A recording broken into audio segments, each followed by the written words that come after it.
क्या? व्यंजनों का वर्गीकरण, व्यंजनों का वर्गीकरण, व्यंजनों का वर्गीकरण। और सबसे पहला जो वर्गीकरण ले रहे हैं, सबसे पहला जो इन व्यंजनों का वर्गीकरण लिया हमने, कौन सा लिया था?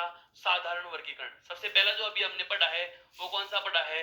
साधारण वर्गीकरण। मैं केवल नाम बताऊंगा क्योंकि इसके बारे में विस्तार से बात कर चुका हूं। सबसे पहला जो साधारण वर्गीकरण लिया उसमें अपन ने व्यंजनों को कितने भागों में बांटा है? तीन में। कितने भागों में विभाजित किया? तीन भागों में। और तीन भागों में सबसे पहला तो हमारे सामने कौन सा आया? स्पर्शी। सबसे पहला तो नाम हमारे सामने क्या आता है? स्पर्शी। अर्थात वे वर्ण जिनका उच्चारण करते समय जीभ किसी न किसी मुख अवयव को क्या कर रही है? स्पर्श कर रही है। और ऐसे वर्णों की संख्या यदि हमें पूछ ली जाए तो कितने होते हैं? 25। क्यों होते हैं? क्योंकि सभी वर्गीय वर्ण क्या होते हैं? स्पर्शी होते हैं। वर्ग कितने हैं? 5। और प्रत्येक वर्ग में वर्ण भी कितने हैं? 5 अर्थात कुल 25 वर्णों को वर्गीय वर्ण या स्पर्शी व्यंजन कहा जाता है। नंबर 2 पे हमने इसके बाद में बात करी थी क्या? अंतस्थ की। किसकी बात करी थी? अंतस्थ की। जब जीभ किसी मुखावयव के पास सट जाती है या कभी स्पर्श नहीं करती, ऐसे वर्णों की संख्या कितनी होती है? 4 वर्ण कौन कौन से हैं? आपको याद आ रहे होंगे, ये, रे, ले और वे। ये चारों के चारों वर्ण ऐसे हैं जिन्हें स्पर्शी का अंतस्थ कहा जा सकता है। अंतिम तीसरा नाम आया था कौन सा? ऊष्म, जिसमें जीभ किसी मुखावयव के पास तो चली जाएगी लेकिन स्पर्श नहीं होगा। और ऐसे वर्णों की संख्या भी कितनी है? 4, जिसमें आपके तीनों तो से और एक आपका है। एक आपका क्या होगा? है। यहां तक समझ में आ गया? ये पहला वर्गीकरण है। व्यंजनों को बांटने का पहला आधार है, व्यंजनों को विभाजित करने का फर्स्ट आधार है कौन सा? साधारण वर्गीकरण। आप चाहो तो इसको कह सकते हो अध्ययन की सरलता हेतु व्यंजनों को कितने भागों में बांटा जाता है? 3 में। अध्ययन की सरलता हेतु व्यंजनों को कितने भागों में विभाजित किया जा सकता है? 3 भागों में विभाजित किया जा सकता है। और 3 भाग कौन कौन से हैं इसकी हमने बात कर ली है। अब मैं बात करता हूं आगे वाली जो महत्वपूर्ण है हमारे लिए। देखो, दूसरा आधार व्यंजनों को बांटने का, दूसरा महत्वपूर्ण आधार ले रहे हैं, वो क्या है? घोष। नामों को समझना भाई दोस्त मित्रों, नाम ही ज्यादा महत्वपूर्ण है। अगर हमें ये नाम याद रह गया या इस नाम का मतलब क्या है वो चीज पता रह गई तो किसी प्रकार की कोई परिभाषा रटने की आवश्यकता महसूस नहीं होगी। क्यों? क्योंकि हिंदी व्याकरण में ये व्यंजनों का वर्गीकरण ही नहीं है। मैं बता देता हूं आपको, अधिकतर बिंदु, हिंदी व्याकरण के अधिकतर बिंदुओं के जो प्रकार और उनके भाग और उनके उपभाग जो हम पढ़ेंगे उन सब में एक समानता पाई जाती है। और वो समानता यह है कि इनके नाम ही इनकी परिभाषा के द्योतक होते हैं। इनके नाम यदि आपको समझ में आ गए तो परिभाषा रटने की आवश्यकता नहीं होती। क्यों? क्योंकि इनके नामों से ही हम परिभाषाएं जोड़ जोड़ कर बना लेंगे। देखो कैसे। इनको बांटने का जो दूसरा आधार आ रहा है व्यंजनों का, वो क्या होता है? घोष।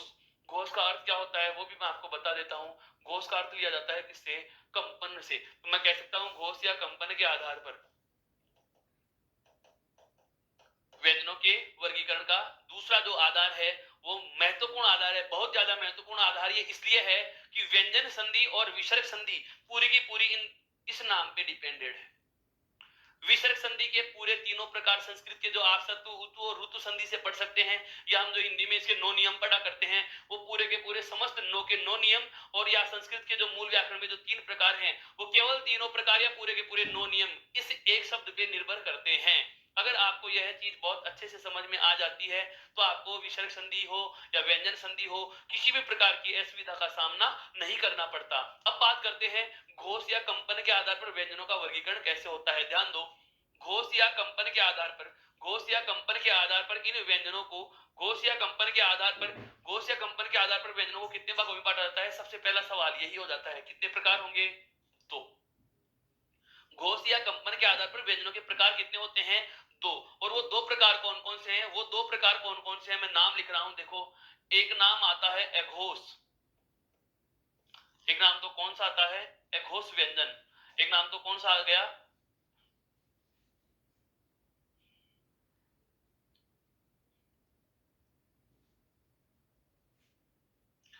एक नाम तो हमारे सामने कौन सा आ जाएगा? अघोष व्यंजन। और इस अघोष व्यंजन को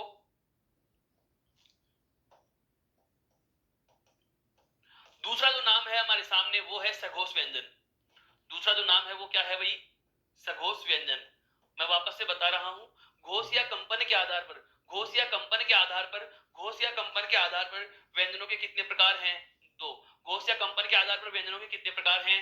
2। और वो 2 प्रकार कौन कौन से हैं? एक नाम हमारे पास आ चुका है, कौन सा? अघोष। और दूसरा हमारे पास नाम आ चुका है सघोष। अब क्या है अघोष, क्या है सघोष?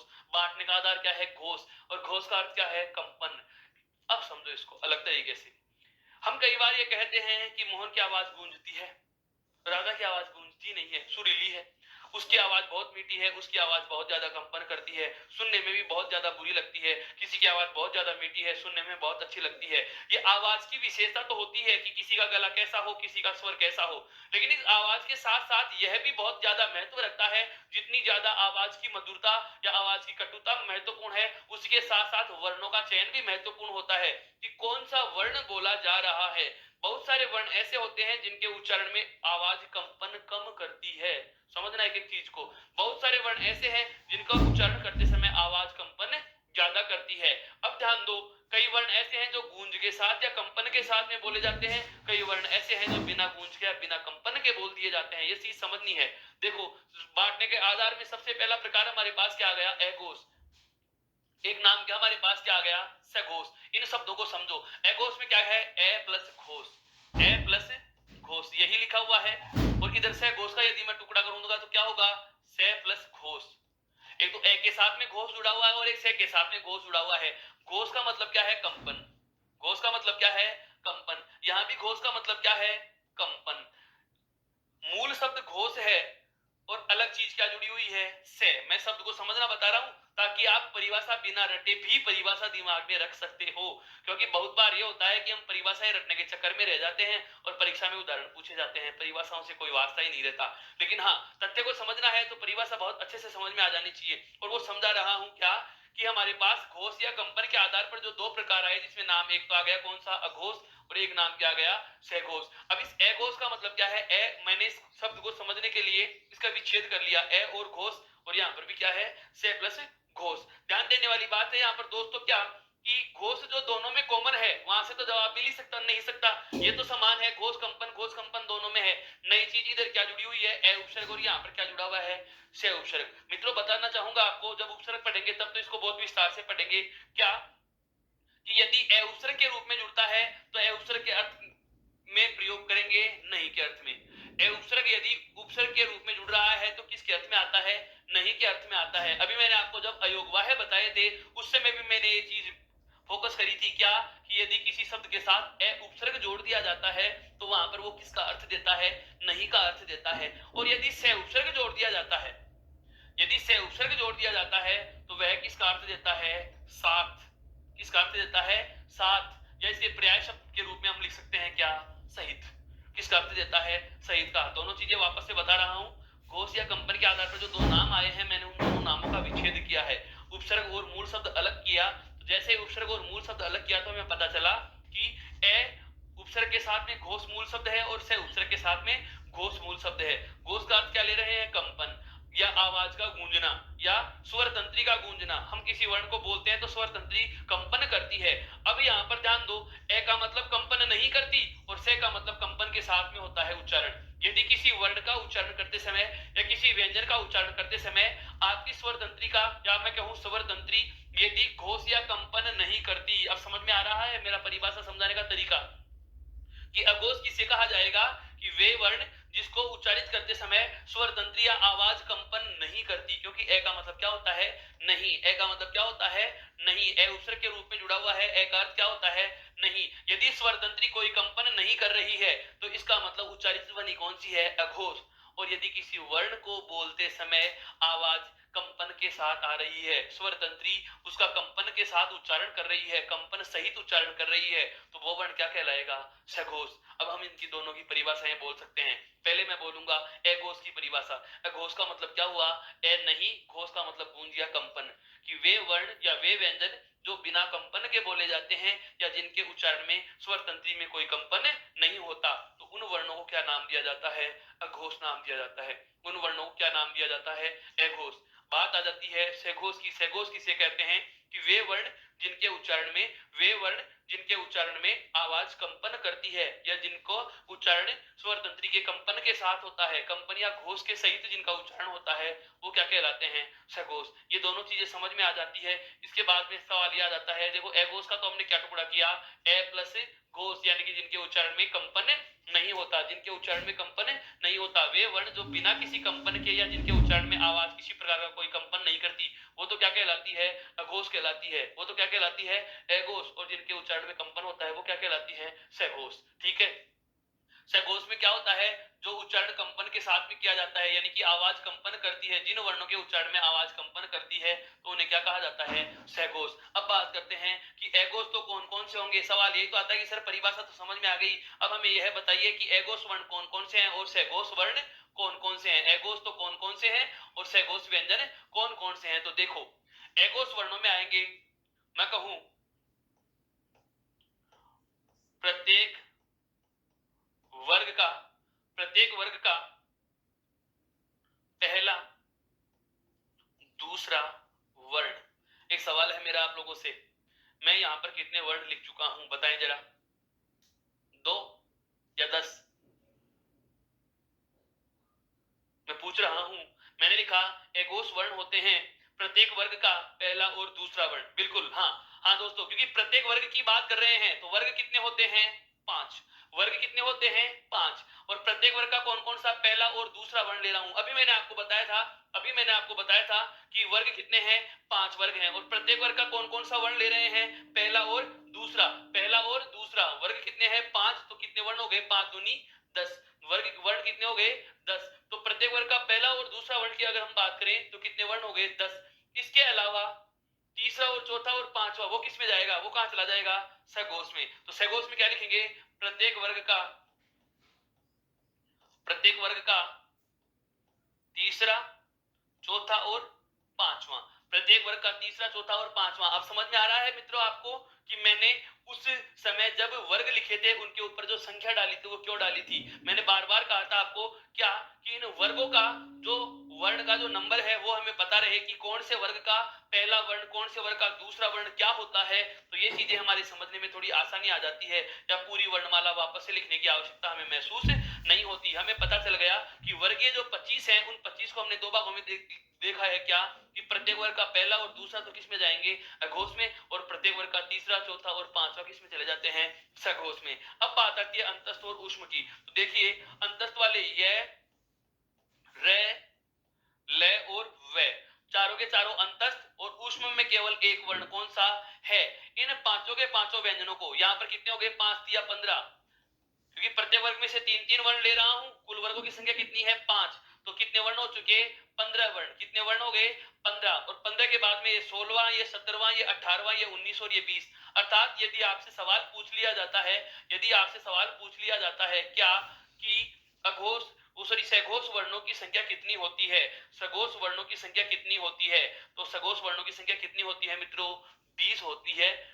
सघोष व्यंजनों की संख्या कितनी होती है? 20। सघोष व्यंजनों की संख्या कितनी होती है? 20। लेकिन अभी इसमें पूरा काम नहीं हुआ, इसमें एक चीज और ध्यान रखनी है आपको। यदि हमें पूछा जाए कि स्वरों के संदर्भ में बताओ कि अघोष होते हैं या सघोष होते हैं, क्योंकि व्यंजन संधि में और विसर्ग संधि में यह चीज हमें ध्यान रखनी है कि प्रत्येक वर्ग का तीसरा, चौथा और पांचवा तो सघोष है ही, इसके अलावा यह रेलवे है सघोष है ही। और सभी स्वर भी क्या होते हैं? सघोष होते हैं। सभी स्वर भी क्या होते हैं? सघोष होते हैं। सभी स्वर भी क्या होते हैं? सघोष होते हैं। अब सभी स्वर भी सघोष होते हैं तो स्वरों की संख्या कितनी है? 11। स्वर कितने होते हैं? 11। 20 कितने हैं व्यंजन? तो 20 और 11 कुल कितने हो गए? 31। 20 और 11 कितने हो गए? 31। वापस से बता रहा हूं, प्रत्येक वर्ग का तीसरा, चौथा और पांचवा, प्रत्येक वर्ग का तीसरा, चौथा और पांचवा, अर्थात प्रत्येक वर्ग में से 3-3 वर्ण ले रहे हैं। पांचों वर्गों के कुल कितने वर्ण हो गए? 15।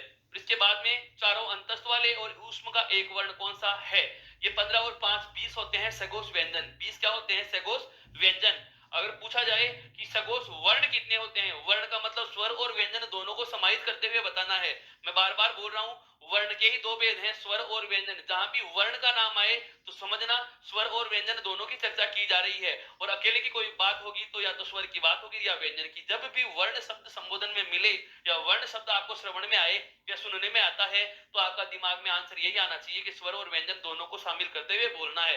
तो अगर पूछा जाए कि सगोश व्यंजनों की संख्या, यदि आपसे पूछा जा रहा है सगोश व्यंजनों की संख्या, तो जवाब होगा कितना, 20। और यदि सगोश वर्ण पूछ लिए जाए, सगोश वर्ण पूछ लिए जाए, तो मैं वापस से यहाँ पर लिख रहा हूं, व्यंजन तो कितने हैं, 20, और वर्ण अगर आपसे पूछ लिए जाए तो आपको करना है 20 + 11 बराबर कुल कितने, 31। यहां से भी एक डाटा की बात बता देता हूं आपको, जब आप एनसीईआरटी पढ़ोगे तो यहाँ पर आपको संख्या 30 लिखी हुई मिलेगी, जो केवल और केवल मुद्रण की गलती है, केवल और केवल मैं कह सकता हूं छपाई में या टाइपराइटर की गलती से ऐसा हुआ है।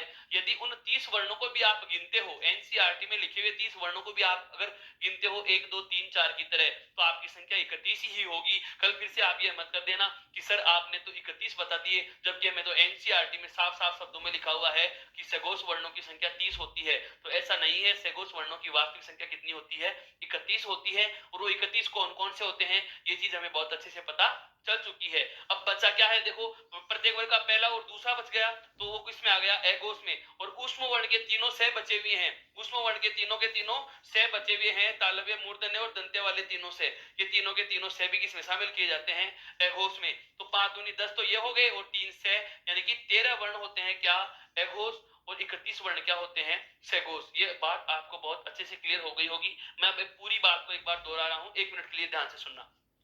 क्या बांटने का आधार, दूसरा आधार हमने क्या लिया, घोष।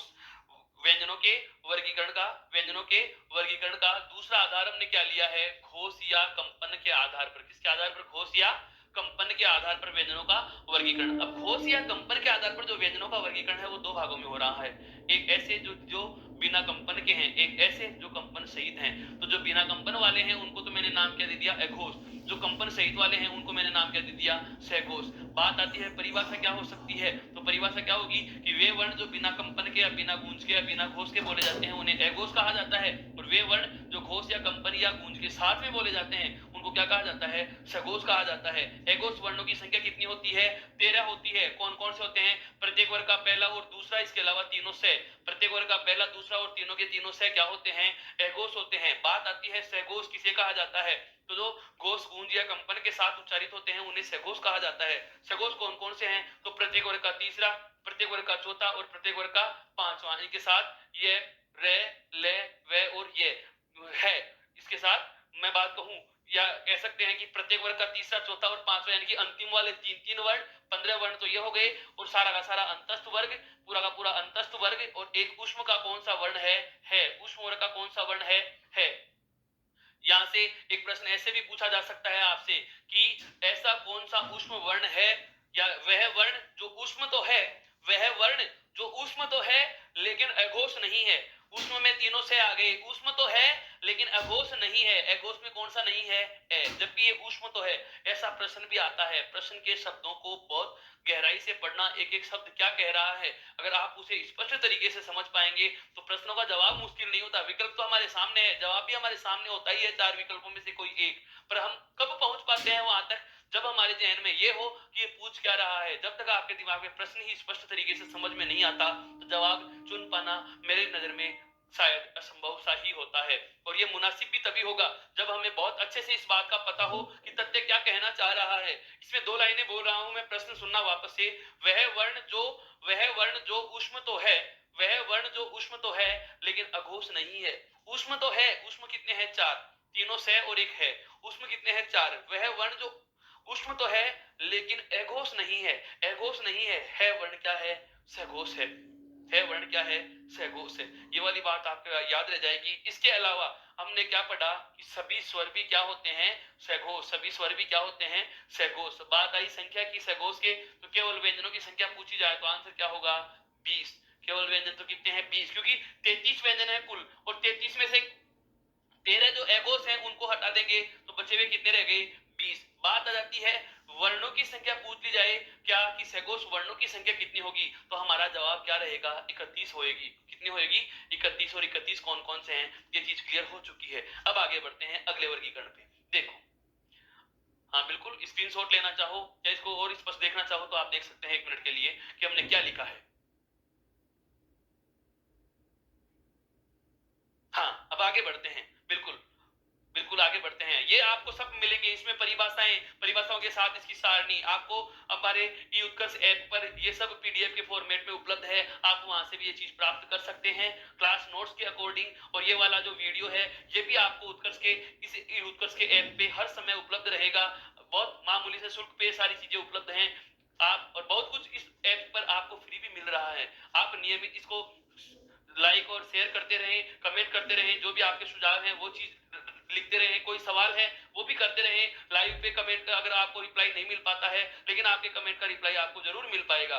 तो हम आगे बढ़ते हैं अगले प्रकार की तरफ या अगले वर्गीकरण की तरफ। तो व्यंजनों के वर्गीकरण का जो तीसरा आधार मैं ले रहा हूं, 2 आधार हमने पढ़ लिए हैं व्यंजनों के वर्गीकरण का। सबसे पहला साधारण वर्गीकरण हमने पढ़ा जिसमें 3 प्रकार हुए थे, स्पर्शी, अंतस्थ और ऊष्म। दूसरा उसके बाद में हमने जो अभी अभी पढ़ा है वो कौन सा है, घोष, कंपन या गूंज के आधार पर व्यंजनों का वर्गीकरण। घोष, कंपन या गूंज के आधार पर वर्णों का वर्गीकरण या व्यंजनों का वर्गीकरण। अब मैं बात कर रहा हूं जो कौन सी है, ध्यान देना, प्राणवायु।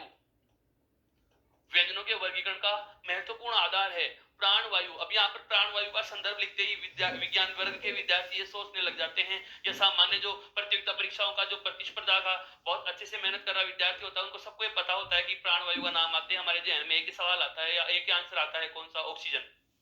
हाँ बिल्कुल, प्राणवायु का नाम आते कौन सा आता है, ऑक्सीजन आता है। वो O2 भी बताओगे आप, ये सब इसके वैज्ञानिक नाम है या साइंस के अकॉर्डिंग इनको जो नाम दिए गए हैं वो अलग चीज है। यहाँ पर प्राणवायु का मतलब ऑक्सीजन से आशय नहीं है। ऑक्सीजन हम श्वास लेने के लिए ले रहे हैं लेकिन बाहर निकाल रहे हैं। जितनी ऑक्सीजन का हमारे शरीर के लिए इनपुट आवश्यक है, ध्यान से समझना एक बात को, जितना ऑक्सीजन का शरीर के अंदर जाना आवश्यक है उतना ही CO2 का बाहर आना भी आवश्यक है। अब प्राणवायु का मतलब केवल ऑक्सीजन से ही व्यक्ति जिंदा रह सकता है, CO2 का कोई अस्तित्व नहीं हो तो भी व्यक्ति जीवित नहीं रह सकता। क्योंकि जितनी ऑक्सीजन में जिस अनुपात में हम ले रहे हैं शरीर की आवश्यकता के अनुसार अपन ऑक्सीजन का हम इनपुट लेते हैं उसी के अकॉर्डिंग हमारे शरीर की आवश्यकता के अनुसार CO2 का उत्सर्जन भी कर रहे हैं। तो जो CO2 होती है जो मुंह से बाहर निकलने वाली है वही ऑक्सीजन के बराबर योगदान रखती है। जितना ऑक्सीजन अंदर जाना आवश्यक है उतना ही CO2, या मैं कहूं शरीर के महत्व के संदर्भ में कि मुंह से निकलने वाली हवा वो भी उतना ही योगदान देती है। अर्थात प्राणवायु के संदर्भ में यहाँ पर हिंदी में आप ऑक्सीजन को मत गिनना, क्योंकि यहाँ पर मैं ऑक्सीजन की बात नहीं करने वाला। मेरा विज्ञान पढ़ाना और गैस पढ़ाने का कोई संदर्भ नहीं है। मेरा मतलब यहाँ पर यह है क्योंकि मैं प्राणवायु का जो अर्थ लिखने वाला हूँ वो अर्थ लिखते ही आपके जहन में वो सवाल आता, और देखो कैसे सवाल आएगा। मैं प्राणवायु का संदर्भ यहाँ पर ले रहा हूँ मुंह से निकलने वाली वायु, मुंह से निकलने वाली वायु। और मुंह से जो वायु निकलती है, मुंह से निकलने वाली जो हवा है, अब हवा वापस से अगर आ रही है तो निश्चित रूप से कार्बन डाइऑक्साइड आती है या CO2 आती है। तो आपके जहन में आएगा कि CO2 को तो प्राणवायु कहते ही नहीं है। इसलिए मैंने आपको ये सब चीज बताई है कि प्राणवायु का मतलब केवल यहाँ पर ऑक्सीजन से न समझे, प्राणवायु का मतलब यहाँ है कि मुंह से निकलने वाली वायु। अब इस आधार पर भी, प्राणवायु के आधार पर, प्राणवायु के आधार पर भी तो ये वाली चीज आपके समझ में आ चुकी कि मुंह से निकलने वाली हवा कोई मैंने दूसरा नाम क्या दे दिया है यहाँ पर, प्राणवायु। मुंह से निकलने वाली हवा कोई मैंने क्या नाम दे दिया है, प्राणवायु। तो आधार क्या हो जाएगा हमारा, प्राणवायु के आधार पर। आधार हमारा क्या हो जाएगा बांटने का, प्राणवायु के आधार पर। ध्यान देना इस चीज पे, प्राणवायु के आधार पर। प्रकार कितने हैं, दो प्रकार कितने हैं, दो। प्राणवायु के आधार पर भी व्यंजनों के वर्गीकरण कितने भागों में किया जाता है, 2 भागों में किया जाता है। वो दोनों नाम मैं आपके सामने लिख रहा हूं। देखो, एक नाम आता है अल्प प्राण, एक नाम तो क्या आता है भाई, अल्प प्राण। और दूसरा नाम आता है क्या, महाप्राण। दूसरा नाम क्या आता है, महाप्राण। वापस से बोल रहा हूं, ध्यान से सुनना। प्राणवायु, प्राणवायु का मतलब है मुंह से निकलने वाली हवा।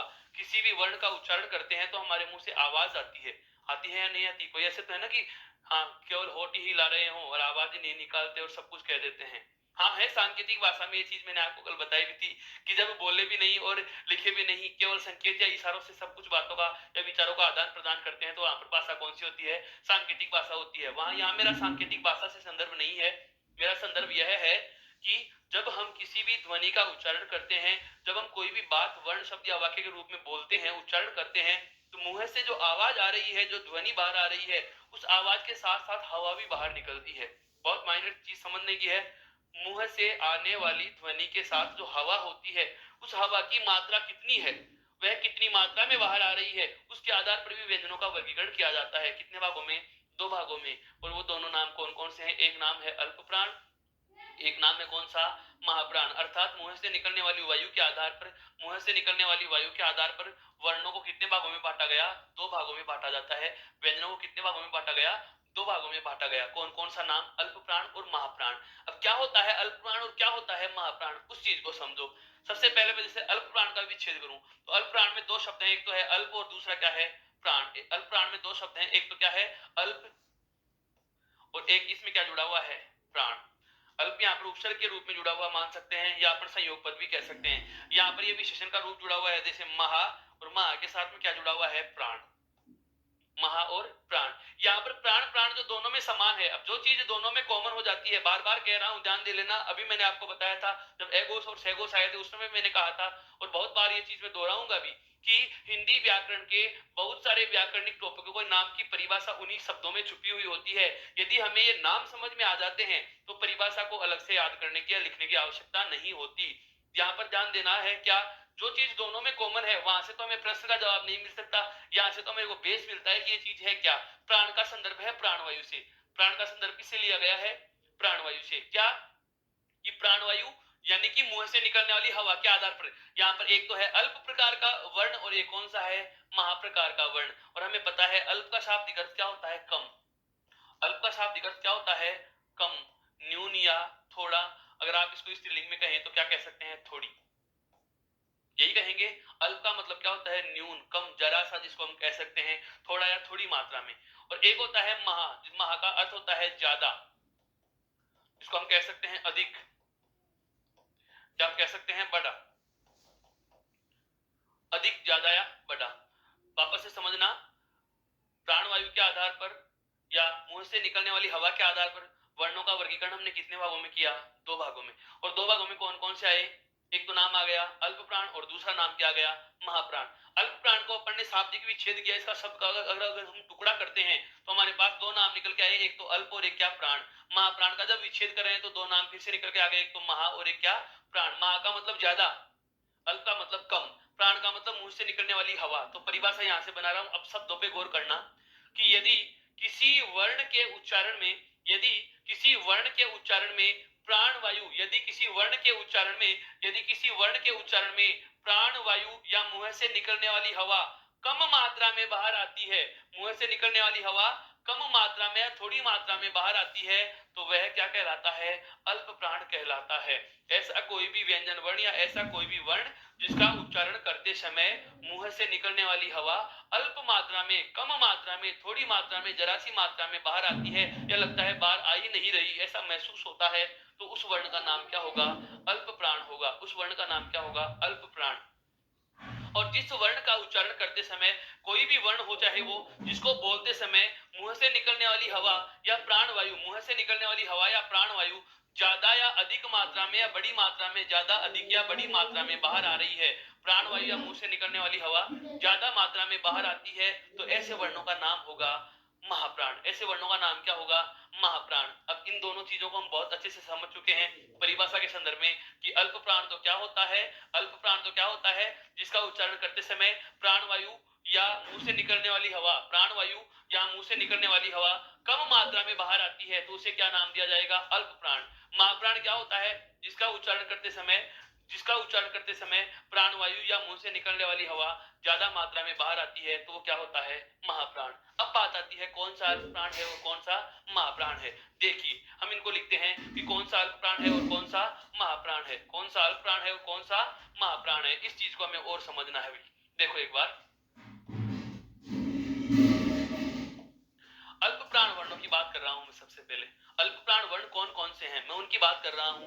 मैं कहूं प्रत्येक वर्ग का पहला, प्रत्येक वर्ग का तीसरा और प्रत्येक वर्ग का पांचवा, प्रत्येक वर्ग का पहला, प्रत्येक वर्ग का तीसरा और प्रत्येक वर्ग का पांचवा। वापस से समझिए, अल्प प्राण का मतलब क्या हुआ, वे वर्ण जिनके उच्चारण में प्राण वायु या मुंह से निकलने वाली हवा कम मात्रा में बाहर आती है, उन्हें अल्प प्राण कहा गया।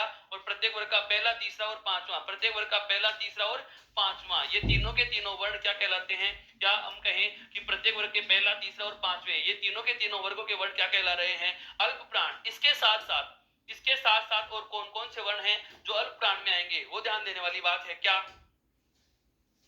अंतस्थ। अंतस्थ कौन कौन से हैं, बहुत अच्छे से पता है हमें। क्या, ये, रे, ले और वे, ये रे ले और वे। प्रत्येक वर्ग का पहला, तीसरा, पांचवा, प्रत्येक वर्ग का पहला, तीसरा और पांचवा, ये रे ले और वे। इनके साथ यहाँ पर है नहीं लिखना जो छह में लिखा था, यहाँ पर केवल चारों अंतस्थ और प्रत्येक वर्ग का पहला, तीसरा और पांचवा। कुल कितने हो गए? ये तो 15, ये तो कुल कितने हैं? 15, और ये कितने हैं? 4, 19। तो अल्प प्राण व्यंजन तो कितने होते हैं? 19। अब इसी के साथ साथ हमारी हिंदी भाषा के पाणिनि, हिंदी भाषा का पाणिनि कौन है बताए? देखे, एक सवाल आप लोगों के लिए, साहित्य के विद्यार्थी हो, पूछ रहा हूं, हिंदी भाषा का पाणिनि किसे कहा जाता है?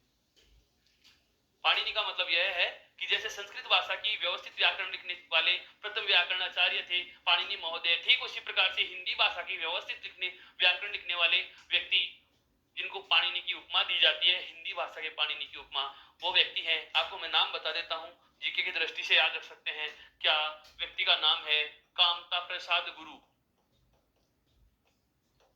हिंदी भाषा की प्रथम व्यवस्थित व्याकरण लिखने वाले व्याकरणाचार्य कौन थे? कामता प्रसाद गुरु। और इस कामता प्रसाद गुरु को ही कहा जाता है हिंदी भाषा का पाणिनि। क्या कहा जाता है? हिंदी भाषा का पाणिनि। अब ध्यान देने वाली बात क्या है, कामता प्रसाद गुरु ने क्या कहा है ऐसा कि इनको पाणिनि की संज्ञा दी गई? तो इन्होंने व्यवस्थित व्याकरण लिखी है, और इस व्यवस्थित व्याकरण में ही क्या होता है, जब इसको पढ़ते हैं पृष्ठ संख्या 40 के आसपास एक बात लिखी आती है, क्या कि सभी स्वर अल्प प्राण होते हैं। पाणिनि महोदय ने कहा है क्या कि सभी स्वर क्या होते हैं? अल्प प्राण होते हैं। बहुत अच्छे से समझना इस चीज को।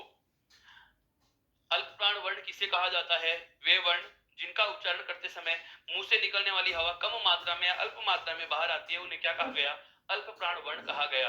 अल्प प्राण वर्णों में कौन कौन से शामिल किए? तो प्रत्येक वर्ग का पहला, तीसरा और पांचवा, यानी कि वर्गीय वर्णों में बात करें, वर्गीय व्यंजनों की बात करें तो 15।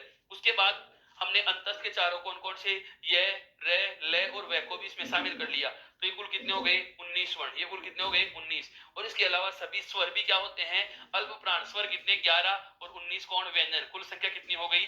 30। अर्थात यदि पूछ लिया जाए कि अल्प प्राण वर्णों की संख्या कितनी होती है, तो जवाब क्या रहेगा? 30। जवाब क्या रहेगा? 30। उधर सैकोस की संख्या कितनी होती है? 31, क्योंकि वहां पर है और जुड़ जाता है, वहां पर है और जुड़ जाता है। अब अगर हमें यह पता है कि अल्प प्राण वर्णों की संख्या 30 है और कौन कौन से हैं, तो अब महाप्राण की अगर हम बात नहीं भी करें कि कौन कौन से इसमें शामिल होंगे, तो भी निकाले जा सकते हैं। देखो कैसे, जैसे हमें अल्प प्राण का पता है कि प्रत्येक वर्ग का पहला, प्रत्येक वर्ग का पहला, प्रत्येक वर्ग का तीसरा और प्रत्येक वर्ग का पांचवा, ये क्या होते हैं? अल्प प्राण। तो महाप्राण में कौन कौन से, वर्ग में कौन कौन से बच गए? देखो, दूसरा बच गया, और वर्ग में कौन सा बच गया? चौथा। तो मैं कहूंगा प्रत्येक वर्ग का दूसरा और चौथा वर्ण, प्रत्येक वर्ग का दूसरा और चौथा वर्ण। इसके साथ साथ और कौन से बच गए? सभी के सभी ऊष्म वर्ण बच गए, सभी के सभी ऊष्म वाले बच गए, जिसमें आपके तीनों के तीनों से हैं, जिसमें आपके तीनों से हैं। और इसके अलावा एक वर्ण कौन सा है?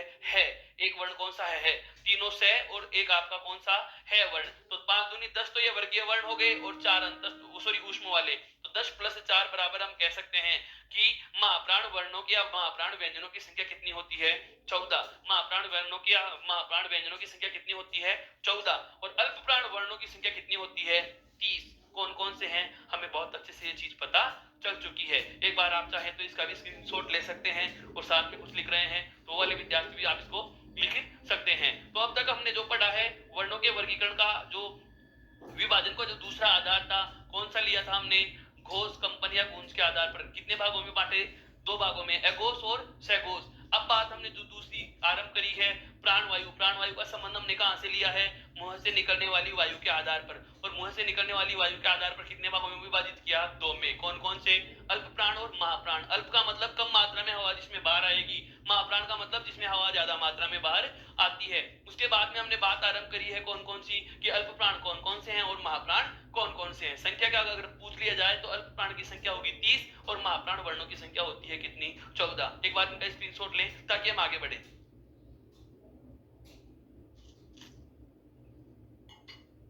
हाँ बिल्कुल, अब आगे बढ़ते हैं। देखो,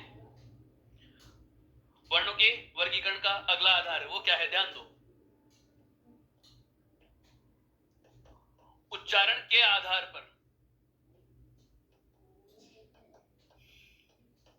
उच्चारण के आधार पर यहां पर एक बहुत महत्वपूर्ण बात समझो, ये व्यंजनों को बांटने का हमारा चौथा आधार आ चुका है। व्यंजनों को बांटने का चौथा आधार हम ले चुके हैं। पहला हमने लिया साधारण वर्गीकरण में 3 भाग, दूसरा हमने लिया घोष, कंपन या गूंज के आधार पर 2 भाग, और तीसरा हमने लिया प्राणवायु या मुंह से निकलने वाली वायु के आधार पर तीन भाग। अब ये है एक उच्चारण के आधार पर। उच्चारण का शाब्दिक अर्थ होता है बोलना।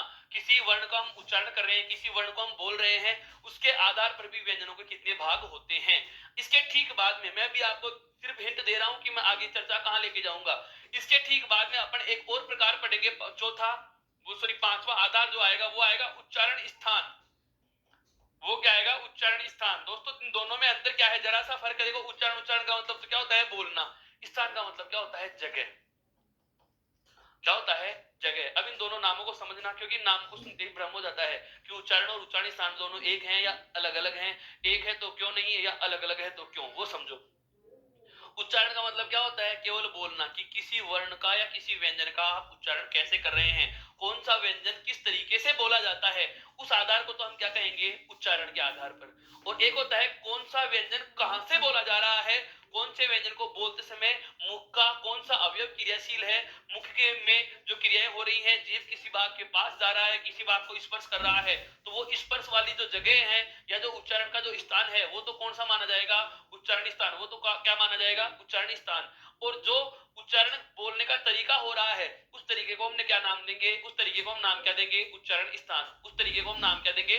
उच्चारण स्थान। तो उच्चारण स्थान अलग चीज हो गई है और उच्चारण स्थान के बाद में जो केवल उच्चारण है वो चीज अलग है। तो हम पहले बात कर रहे हैं किसकी? उच्चारण के आधार पर, यानी कि वर्णों का या व्यंजनों का जो बोलने के आधार पर है कितने भागों में बांटा गया है। व्यंजनों को बोलने के आधार पर कितने भागों में बांटा गया है। संख्या ज्यादा है लेकिन कठिन नहीं है, ध्यान रखना। कितने भाग होंगे? 8। कितने भाग होंगे? 8। हिंदी व्याकरण के बहुत कम बिंदु ऐसे होंगे जिनमें आपको इतने सारे प्रकारों की संख्या देखने को मिलेगी। आपको मैं 2-3 प्रकारों का हिंट दे रहा हूं, फिर से याद रहेंगे। ये एक तरीका है हमारा याद रखने का कि कौन कौन सी चीज के कितने प्रकार होते हैं। बेसिक सा ही प्रश्न पूछ लिया जाए उच्चारण के आधार पर व्यंजनों के कितने प्रकार होते हैं, याद ही नहीं है। आपसे ये पूछे अल्पप्राण कौन कौन से हैं, बता दोगे? महाप्राण कौन से हैं, बता दोगे? क्योंकि रटा है हमने, समझा है हमने, है पैर रटा है, केवल ही रटा है नहीं, समझा है। इनका अपने को कंसेप्ट पता चल चुका। पर संख्या वाले प्रश्नों को हम बहुत सरल समझ के छोड़ देते हैं कि यार क्या पूछेगा। बहुत बार पूछा गया है मित्रों, विशेषण के प्रकार पूछे गए हैं। विशेषण के प्रकार कितने होते हैं? ऑप्शन में 4 और 5 मिलते हैं। 4 और 5 मिलते हैं। जो अप्रमाणिक आइडिया हम पढ़ने वाले विद्यार्थी हुआ करते हैं उनमें सबसे बड़ी गलती बता देता हूं। ज्यादातर जो प्रतिस्पर्धा की जो पुस्तकें निकल के आती हैं वहां पर आपको विशेषण के 4 प्रकार मिलते हैं, बल्कि वास्तव में कितने होते हैं? 5 प्रकार होते हैं। मुख्य 5 प्रकार होते हैं। इसके अलावा तो 2 अन्य प्रकार और आते हैं। इसके अलावा 2 अन्य प्रकार और आते हैं। जब अपना विशेषण टॉपिक आएगा इसका बहुत विस्तार से हम चर्चा करेंगे। मैं आपको जो बताने जा रहा था वो क्या था कि उच्चारण के आधार पर व्यंजनों के कितने प्रकार हैं? 8। ये 8 प्रकार 2-3 टॉपिकों में मिलेंगे आपको। एक तो हिंदी में कारकों की संख्या कितनी मानी जाएगी? 8। हिंदी में यदि आपको कारक पूछ लिया जाए तो कारकों की संख्या कितनी बतानी है? 8। उच्चारण के आधार पर व्यंजनों के प्रकार भी कितने होते हैं? 8। अर्थ के आधार पर वाक्य के भेद भी कितने होते हैं? 8। और प्रयोग और संरचना के आधार पर क्रिया के भेद भी कितने होते हैं? 8। ये 8 का आंकड़ा 2-3 जगह में मिलेगा केवल। इसके अलावा 2 या 3 भागों में पूरा टॉपिक सिमट जाता है। केवल 2 या 3 भागों में पूरा टॉपिक सिमट जाता है। 10-11 प्रकार हम पढ़ेंगे, वो इसके ठीक भाग उच्चारण स्थान के आधार पर आएंगे। तो 8 में कौन कौन सी चीजें बताई मैंने आपको? एक तो उच्चारण के आधार पर व्यंजनों का प्रकार कितने होते हैं? 8। दूसरा क्रिया के प्रकार है प्रयोग और संरचना के आधार पर, वो भी कितने? 8। अर्थ के आधार पर वाक्य के भेद भी कितने हैं? 8। और कारक भी कितने होते हैं हिंदी में? 8। अब बात कर रहा हूं मैं पहले किसकी? उच्चारण के आधार पर व्यंजनों के कितने? 8 प्रकार। मैं पहले केवल नाम लिखूंगा। देखो सबसे पहला नाम है क्या? स्पर्श व्यंजन। ये नाम पहले सुना हुआ लग रहा है, स्पर्शी सुना है, हाँ वहीं से निकाला है क्या? स्पर्श। दूसरा नाम हमारे सामने आता है कौन सा? संघर्षी। दूसरा नाम क्या आता है? संघर्षी। तीसरा जो नाम हमारे सामने आएगा इन दोनों को जोड़ के बनाएंगे, स्पर्श संघर्षी। तीसरा नाम जो आएगा वो क्या आएगा? स्पर्श संघर्षी। वापस से समझो इन तीनों चीजों को। एक तो नाम आ गया क्या? स्पर्श वर्ण या स्पर्शी वर्ण। दूसरा आ गया संघर्षी वर्ण और तीसरा आ गया क्या? स्पर्श संघर्षी। स्पर्श संघर्षी। नंबर 4 पे जो अगला जो नाम आ रहा है वो क्या आ रहा है? स्पर्शहीन। स्पर्शहीन, जिनमें कोई स्पर्श नहीं होता, जिसमें कोई स्पर्श नहीं होता। कई बार किताबों में हमको ये भी मिल जाता है संघर्षहीन। क्या मिल जाता है? संघर्षहीन। ज्यादा प्रचलन में कौन सा है? संघर्षहीन। अगर आप भ्रमित होने के हो तो आप इसको ऐसे भी समझ सकते हैं। एक बार ये 3 तक का ही लेंगे, उसके बाद 8 के गणित तक चलूंगा मैं केवल बात कर रहा हूं सबसे पहले किसकी? स्पर्श की।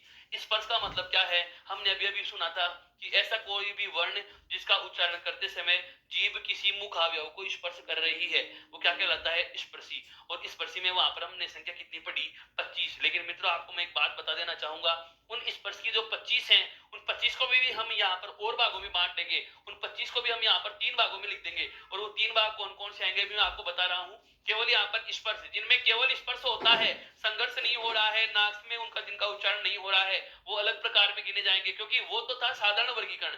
वो तो क्या था? साधारण वर्गीकरण। यानी कि जिनमें स्पर्श होता है, इसके अलावा और क्या हो रहा है उससे हमें कोई मतलब नहीं है। उन 25 वर्णों में केवल एक बात कॉमन थी, क्या? कि कोई भी वर्ण हो, कहीं से भी बोला जा रहा हो, कैसे भी बोला जा रहा हो, लेकिन जीभ किसी मुखावयव को क्या करती है?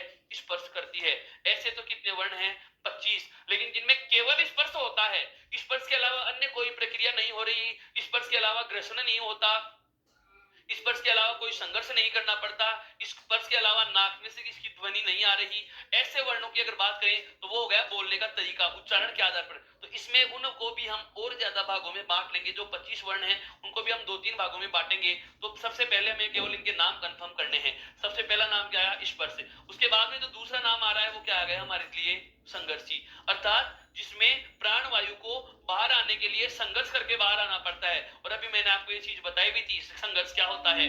जब जीभ और तालु या जीभ और कोई मुख अवयव इतने पास आ जाते हैं कि प्राण वायु को निकलने के लिए जगह कम मिलती है, मार्ग कम मिलता है, तो वो बाधा का सामना करके बाहर निकलती है, दबकर बाहर निकलती है।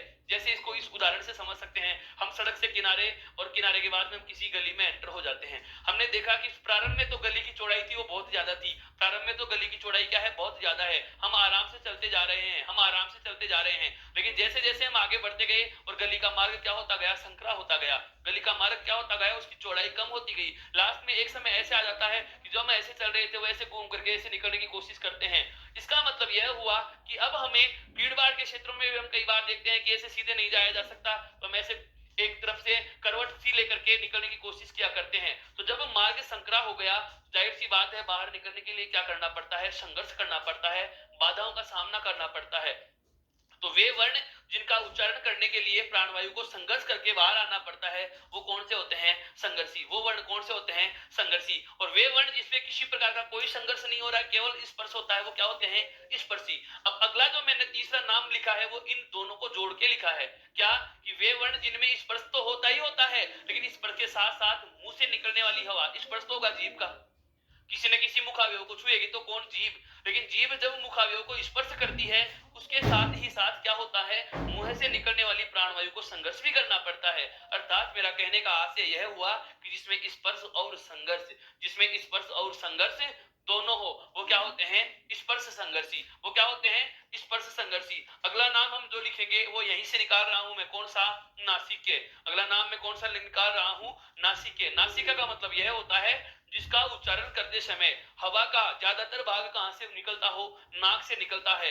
वे वर्ण जिनके उच्चारण के समय प्राण वायु का ज्यादा भाग कहां से निकलता है? नाक से निकलता है, वो क्या वर्ण कहलाता है? नासिक्य। वो वर्ण क्या कहलाता है? नासिक्य। और जिसमें स्पर्श संघर्ष इस प्रकार की कोई समस्या नहीं आती, जिसको आप चाहो तो स्पर्श क्या? संघर्षहीन कह सकते हो। क्या कह सकते हो? संघर्षहीन कह सकते हो। मतलब जिनमें किसी प्रकार का कोई संघर्ष नहीं होता, मुंह से निकलने वाली हवा बिना किसी अवरोध के, बिना किसी बाधा का सामना किए हुए आराम से बाहर निकल जाती है, उसे क्या कहा जाता है? संघर्षहीन कहा जाता है। बिना संघर्ष के जिसको उच्चारण कर सकते हैं। अगला जो नाम आता है हमारे सामने, छठा जो प्रकार आता है वो आता है क्या? पार्श्विक। बहुत अटपटा नाम है लेकिन याद रह जाएगा अच्छे तरीके से। पार्श्विक। ये पार्श्विक क्या होता है? देखो, पार्श्विक जो शब्द है वो बनता है पार्श्व से। किससे बनता है? पार्श्व से। पार्श्व का अर्थ क्या होता है? पार्श्व में एक प्रत्यय जुड़ा हुआ है, इससे बना है पार्श्विक। पार्श्व का शाब्दिक अर्थ होता है बगल। क्या होता है? बगल। नहीं समझे? किनारा। बगल या किनारा। परिभाषा के संदर्भ में इसको समझो। बगल या किनारा। ये पार्श्विक कैसे बना? पार्श्विक शब्द बना है किससे? पार्श्व से। शाब्दिक अर्थ क्या होता है? बगल या किनारा। बगल या किनारा। ऐसा कोई वर्ण, ऐसा कोई भी वर्ण जिसका उच्चारण करते समय हमारी जीभ मसूड़ों के पास चली जाती है। ऐसा कोई भी वर्ण जिसका उच्चारण करते समय जीभ मसूड़े के पास चली जाती है और हवा का अधिकांश भाग किनारों से बाहर निकलता है। बहुत समझना इस चीज को, अलग तरीके से बता रहा हूं। मतलब क्या हुआ कि जैसे एक वर्ण ऐसा है जिसका उच्चारण हम करेंगे, अभी वर्ण बताऊंगा कौन सा है वो, अभी वर्ण बताऊंगा कौन सा है। एकमात्र वर्ण आता है ले वर्ण, ले बोल के देखिए, ले। जब हम ले वर्ण का उच्चारण करते हैं तो जीभ का अग्रभाग क्या होता है, मूर्धा में टच कर लेता है, मसूड़े को टच करता है, ले। जितनी देर तक ले लंबा उच्चारण करके देख लीजिए, आपको इस चीज का आभास होगा कि जीभ का अग्रभाग मसूड़ों के अग्रभाग से स्पर्श कर रखा है और हवा कहां से निकल के आ रही है, दोनों साइडों से बाहर निकल के आ रही है, किनारों से बाहर निकल के आ रही है, बगल से बाहर निकल के आ रही है।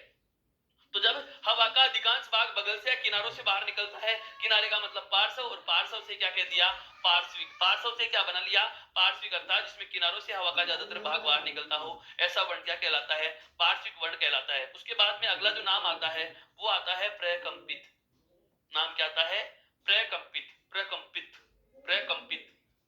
प्रकंपित का शाब्दिक अर्थ होता है ग्रसन वाला वर्ण। ऐसा वर्ण जिसका उच्चारण करते समय जीभ मुंह में घर्षण करती है, रगड़ जिसमें खाती हो, और रगड़ जिसमें खाती है एकमात्र वर्ण होता है कौन सा, रे वर्ण, जिसका उच्चारण आप करके देख सकते हैं, रे। रे वर्ण आप कितनी भी देर तक बोलो, रे।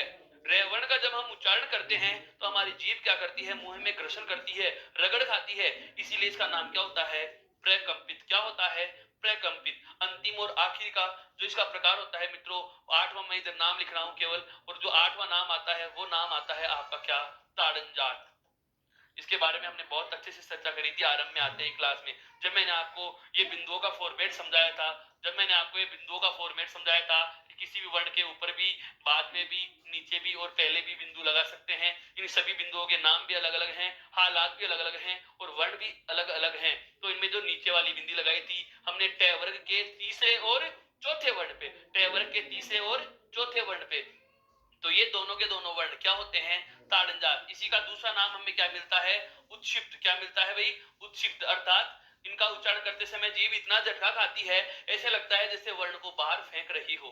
बिल्कुल, इसका उच्चारण करते समय जीभ इतना झटका खा के उच्चारित करती है, ऐसे लग रहा है जैसे कि बाहर फेंक रही हो, इसलिए इनको कहा जाता है फेंका हुआ वर्ण। इसलिए इसको क्या कहा जाता है, फेंका हुआ वर्ण। पहले मित्रों मैं इतना सा कहना चाहूंगा कि मेरा संदर्भ यह था कि उच्चारण के आधार पर जो बहुत ज्यादा संख्या में हमें नाम नजर आते हैं कि यार इतने सारे नाम कैसे याद होंगे, वो चीज क्या है, मैंने उनका कंसेप्ट सॉल्व किया है कि वो चीज क्या होती है, उन नामों का परिभाषाएं क्या है, उन नामों का मतलब क्या है, वो चीजें हमने बात करी है। देखो सबसे पहले हम बात करें उच्चारण के आधार पर प्रकार, तो कितने हो गए, 8। सबसे छोटा प्रश्न, उच्चारण के आधार पर वर्णों के या व्यंजनों के कितने प्रकार होते हैं साहब, कि 8 प्रकार होते हैं। परीक्षा का नाम नहीं हो सकता, परीक्षा में ध्यान रखना, ये किसी भी प्रकार की परीक्षाओं में पूछे जा सकते हैं। मैंने अभी आपको बताया है, बार बार इस प्रकार का सवाल आपके जहन में आना भी नहीं चाहिए कि सर ये कौन सी परीक्षा के लिए महत्वपूर्ण है और कौन सी परीक्षा के लिए महत्वपूर्ण नहीं है। मैं संपूर्ण व्याकरण आपको पढ़ा रहा हूँ, संपूर्ण व्याकरण पढ़ा रहा हूँ। व्याकरण के प्रत्येक महीन से महीन बहुत बारीक तथ्य, सबसे छोटा से छोटा बिंदु जिसका हम ये कह सकते हैं कि ऐसी भी कोई चीज होती है क्या, यह प्रश्न के संदर्भ में या परीक्षा के संदर्भ में कोई महत्व नहीं रखता, लेकिन हम किसी एक पर्टिकुलर परीक्षा को ध्यान में न रखते हुए हम ओवरऑल सिलेबस पढ़ रहे हैं, और ओवरऑल सिलेबस की वास्तविकता यही होती है। अब लोग कैसे सिलेबस पूरा करवाते हैं वो तो आपको भी बहुत अच्छे से पता है। अगर आपने उत्कर्ष का मंच ज्वाइन किया है तो आपको इतना आत्मविश्वास तो होना ही चाहिए कि मैं बहुत सही जगह चुनाव करके बैठ गया हूँ। अब आप इस चीज से नियमित जुड़े हैं, तो नियमितता का मतलब यह भी होता है कि नियमितता का मजा कब आए, जब सफलता हमारे नजदीक आ जाती है, सफलता जब हम प्राप्त कर लेते हैं। और उस सफलता को प्राप्त करने के लिए एक जो सर ने बहुत अच्छा प्रयास किया है, जो तकनीकी के साधनों का प्रयोग करते हुए एक लाइव का आपके सामने जो ये सेगमेंट शुरू कर रखे हैं, जो डिजिटल भारत में एक योगदान दे रहे हैं समाज के लिए, एक बहुत अच्छा सहयोगात्मक भूमिका का निर्वहन करते हुए सर ने आपके साथ इन चीजों को साझा करने की कोशिश की कि हमारी प्रतिभाओं को, जो जोधपुर में ऑफलाइन क्लासेस को ज्वाइन नहीं कर सकते, वो वहीं जहां हैं वहीं बैठ करके भी आप इनको ऑनलाइन और यूट्यूब के माध्यम से देख सकते हैं। और इन सब चीजों को आपको वीडियोज भी, फॉर्मेट भी, इनके अलावा इसके जो भी क्वेश्चंस के पीडीएफ हैं वो सब हमें ई उत्कर्ष की ऐप पर उपलब्ध हैं। आप जब चाहें उनको वहां से प्राप्त कर सकते हैं। लगातार इसके साथ बने रहें तो आपको ये चीजें पता भी रहेगी कि कौन सी चीज हम पढ़ रहे हैं और कौन सी चीज कहां तक पढ़ाई जा चुकी है। नियमित कक्षाएं होती हैं और नियमित कक्षाओं का टाइम टेबल आपको पहले ही दिन शाम को 8 से 9 या 9-10 बजे तक आपको मिल जाता है कि कल कौन कौन से समय पे किस किस विषय की किस किस अध्यापक के द्वारा कक्षाएं होंगी। अब नियमित विद्यार्थी के रूप में हम बात करें तो व्याकरण का पढ़ने का क्रम भी हमने नियमित ही लिया है। ऐसे नहीं है कि कभी एक टॉपिक कहां से उठा लेंगे, कभी एक टॉपिक कहां से उठा लेंगे, और उसी नियमित कड़ी में हमने पढ़ना आरंभ किया। तो जो उच्चारण के आधार पर वर्णों के 8 प्रकार है, उन 8 प्रकारों में कौन कौन से नाम आए? स्पर्श आया, संघर्षी आया, स्पर्श संघर्षी आया, नासिक आया, संघर्षहीन, पार्श्विक और प्रकंपित, और अंतिम नाम क्या गया? ताड़नजात। क्या होता है, 2 मिनट में वापस से दोहरा रहा हूं, ध्यान देना। ऐसा कोई भी वर्ण जिसका उच्चारण करते समय मुख में जीभ का क्या होता है? केवल स्पर्श होता है, वो क्या कहलाता है? स्पर्शी। आप इनको चाहो तो मूल स्पर्शी भी कह सकते हैं। मूल स्पर्शी का मतलब हो गया कि जिनमें केवल स्पर्श होगा, इसके अलावा और कोई अन्य प्रक्रिया नहीं होगी। जो 25 वाली चीज है वो केवल अध्ययन की सरलता हेतु है। यदि परीक्षा में प्रश्न आ जाता है कि स्पर्शी वर्णों की संख्या कितनी होगी, तो आपका केवल आंसर इसी के अकॉर्डिंग आएगा। वो आंसर आएगा कौन सा? 16। अब ये 16 कौन कौन से होते हैं, इसकी अभी हम बात करने वाले हैं। जिनमें केवल स्पर्श नहीं होता, संघर्ष होता है, प्राणवायु को बाहर निकलने के लिए बाधाओं का सामना करना पड़ता है, वो कौन सा होता है? संघर्षी। और वे वर्ण जिनमें स्पर्श भी होता हो और प्राणवायु को बाहर आने के लिए संघर्ष भी करना पड़ता हो, वो वर्ण क्या कहलाते हैं? स्पर्श संघर्षी कहलाते हैं। वे वर्ण जिनका उच्चारण करते समय हवा का ज्यादातर भाग नाक से या नासिका से बाहर आता है, वो क्या कहलाते हैं? नासिके। वे वर्ण जिनका उच्चारण करते समय प्राणवायु को किसी प्रकार का कोई संघर्ष नहीं करना पड़ता, वो क्या कहलाते हैं? संघर्षहीन कहलाते हैं, बिना संघर्ष वाले वर्ण कहलाते हैं। वह वर्ण जिसका उच्चारण करते समय हवा का ज्यादातर भाग किनारों से बाहर आता है, अधिकतम भाग बगल से बाहर निकल जाता है, वह वर्ण क्या कहलाता है? पार्श्विक। और जो घर्षण के साथ उच्चारित होता है वो क्या कहलाता है? प्रकंपित। और अंतिम आता है क्या? जिसका उच्चारण करते समय जीभ झटका खा के नीचे गिरती है, ऐसे लगता है जैसे मुंह से बाहर फेंक रहे हो, या ताड़नजात। चिन्ह के प्रयोग से बने वर्णों को हमने नाम क्या दिया है? ताड़नजात। इन्हीं का दूसरा नाम क्या मिलता है? उत्क्षिप्त नाम मिलता है। उत्क्षिप्त जिनका नाम हमें मिलता है।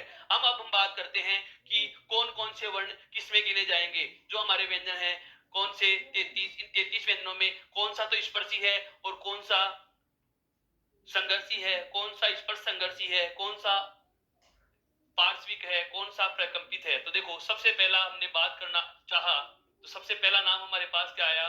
उच्चारण स्थान, सॉरी, उच्चारण के आधार पर। उच्चारण के आधार पर नाम कितने हो गए? 8। सबसे पहला जो नाम आता है वो कौन सा नाम आया?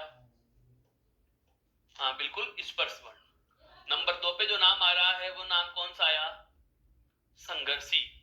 तीसरा नाम इन दोनों को मिलाया जिसमें स्पर्श भी होता है और बाद वाला भाग यानी कि स्पर्श होने के बाद हवा को संघर्ष करके बाहर आना पड़ता है, वो क्या कहलाता है? स्पर्श संघर्षी। वो क्या कहलाता है? स्पर्श संघर्षी। उसके बाद चौथा जो नाम आया उसको हमने नाम क्या दिया? नासिके। चौथा जो नाम क्या दिया? नासिके। नासिके का मतलब जिसमें हवा का अधिकांश भाग नासिका से या नाक से बाहर निकल रहा हो। पांचवा जो नाम आया वो कौन सा आया? संघर्षहीन। पांचवा जो नाम आया वो कौन सा आया? संघर्षहीन। उसके बाद में छठा जो नाम आ रहा है वो कौन सा आया हमारे पास? प्रकंपित कह सकते हो। प्रकंपित के बाद में हमारे पास एक नाम आया, वो कौन सा आया? पार्श्विक। कौन सा नाम आया? पार्श्विक। और उसके बाद में अंतिम जो हमारे पास नाम आता है वो कौन सा आता है? ताड़नजात। वो कौन सा आता है? ताड़नजात। मित्रों बता रहा हूं कौन सा किसमें लिखा जाएगा। देखो, स्पर्श की बात कर रहा हूं मैं। किसकी बात कर रहा हूं? स्पर्श वर्ण कौन कौन से होंगे, सुनना। प्रत्येक वर्ग का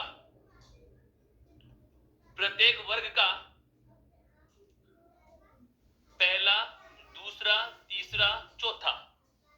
प्रत्येक वर्ग का पहला, दूसरा, तीसरा, चौथा, या मैं कहूं आरंभ के 4।